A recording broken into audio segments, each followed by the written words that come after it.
సరైన సమయంలో ఎంతో మేలు చేశావు సుజాత.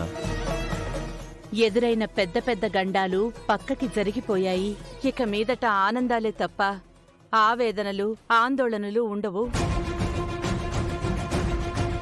ఇలా జరుగుతుందని ఊహించి ఉండరు కదా నిహారిక. అందుకే ఇద్దరికి మాట పడిపోయింది.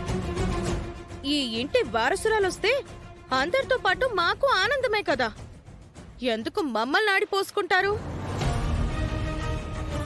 ఇదిగో మనకు మధ్య చిన్న చిన్నవి ఏవేవో ఉంటాయి. అలా అని వాటిని అన్నిటికీ ఆపాదిస్తావా ఏంటి?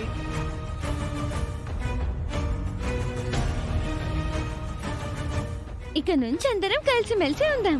ఆ? హ, ఈ డైలాగ్ నీకు సెట్ అవదలే. పంచులు వేసింది చాలు ఇల్లరికం. అక్షయ, ఇదంతా నీ కుటుంబం. ఈ ఇంట్లో అందరితో పాటు నీకు సమాన హక్కులుంటాయి.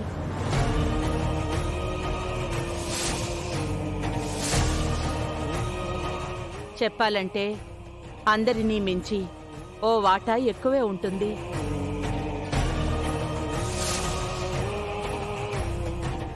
ఇక మీదట నీకు ఎటువంటి అవమానాలు ఉండవు. అందరితో సరి సమానమైన గౌరవం ఉంటుందమ్మా. ఇక నువ్వందరినీ వరసలతో పిలవచ్చు. ముందు పెద్దవారిని పిలవమ్మా. బ్యాగ్ ఎక్కడ పెట్టు.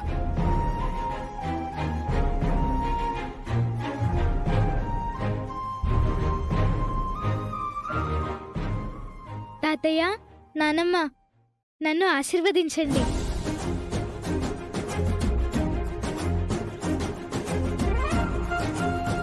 దీర్ఘాయుష్మాన్ భవ.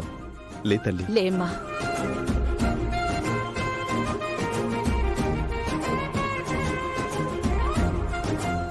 ఇప్పుడు మీ అమ్మా నాన్నలను పిలువు. ముందు మీ అందరి ఆశీర్వాదం కావాలన్నయ్య. వెళ్ళు తల్లి. వెళ్ళమ్మా. మామయ్య, అత్తయ్య, నన్ను దీవించండి. నిండు కలకాలం నూరేళ్లు సంతోషంగా సంతోషంగా ఉండు. ఉండు.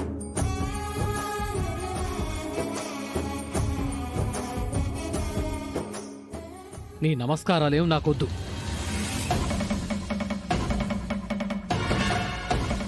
మీ విషయంలో నేనే తప్పు చేయలేదు పెద్దనాన్న. అయినా మీరు నా వల్లనే ఇబ్బంది పడ్డారనుకుంటే నన్ను క్షమించండి.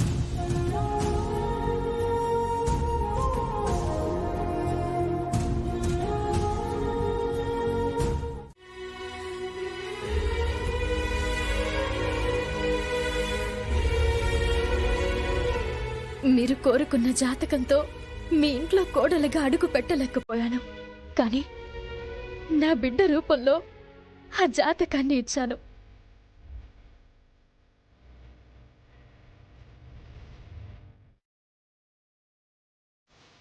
మీ చేతుల్లో పెడుతున్నాను.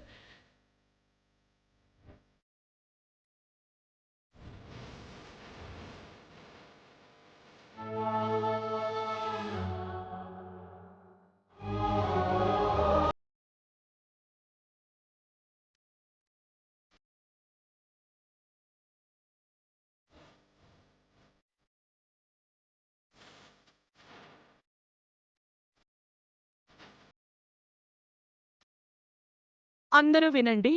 అక్షయ ఇప్పుడు అనాథ కాదు, పరాయి బిడ్డ కాదు, ఘట్టమనేని వంశ వారసురాలు.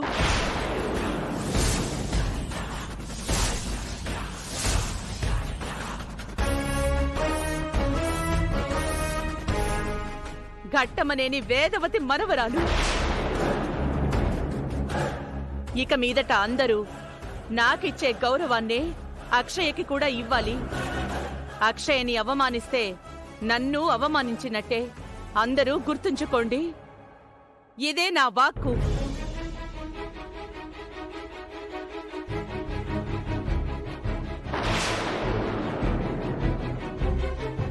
అందరూ గుర్తుంచుకోండి. థ్యాంక్స్ ఎందుకులే శ్రీకర్. అక్షయ బయట అమ్మాయి కదా, నాకెందుకులే అని పొరపాటును కూడా అనుకోకుండా ఇంటికి తీసుకొచ్చి అప్పగించారు. ఆ సమయంలో మీరు చూడకపోయి ఉంటే ఈ క్షణం మా పరిస్థితి ఎంత దారుణంగా అయ్యుండేదో. అక్షయ్ అంటే మీకిష్టమని నాకు తెలుసు, కానీ ఆ క్షణాన మీ కూతుర్నే తీసుకొస్తున్నానని నాకు తెలీదు. నాకైతే చాలా తృప్తిగా ఉంది. నా కోసం ఎంతో చేసిన నా చెల్లెలికి నేను ఈ చిన్న సహాయం చేయగలిగినందుకు చాలా సంతృప్తిగా ఉంది. అది చిన్న సహాయం కాదక్కా, కొన్ని జీవితాలను, కుటుంబాన్ని, ఆచారాన్ని నిలబెట్టిన సహాయం. నువ్విక మీదట అవని అక్కగానే కాదు, అక్షయ పెద్దమ్మగా కూడా వచ్చి వెళ్తూ ఉండు. అందరికీ ఒక భయం ఉంటుంది. నేనిక్కడికి రావడానికి బయటున్న గేటు దగ్గర నుంచి లోపలున్న అమ్మవారి వరకు నాకు ఎవ్వరూ అడ్డు కాదు. నేను ఎటూ వస్తాను, కానీ నేనిప్పుడు చెప్పబోయే విషయం బాగా గుర్తుపెట్టుకోండి.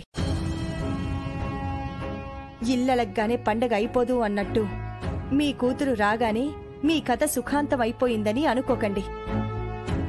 ఇప్పుడే అసలు కథ మొదలయ్యింది. అక్షయ గురించి అత్త అందరి ముందు అలా చెప్పేసరికి నిహారిక, కృష్ణ, శౌర్యల మొహాలు మాడిపోయాయి. ముందు ముందు అక్షయ్కి దక్కే గౌరవాన్ని చూసి వాళ్ళు ఓర్వలేరు. అసూయ చెందుతూ కొత్త కొత్త నాటకాలు మొదలు పెడుతూ ఉంటారు. అందుకే మీ బిడ్డని మీరు జాగ్రత్తగా కాపాడుకోండి. పాములు, గద్దలు మీ ఇంట్లోనే తిరుగుతున్నాయి కాబట్టి ఓ కంట కనిపెడుతూ ఉండండి, సరేనా? సరే సరే అక్క. ఇక నేను బయలుదేరుతాను. సరే వదినా.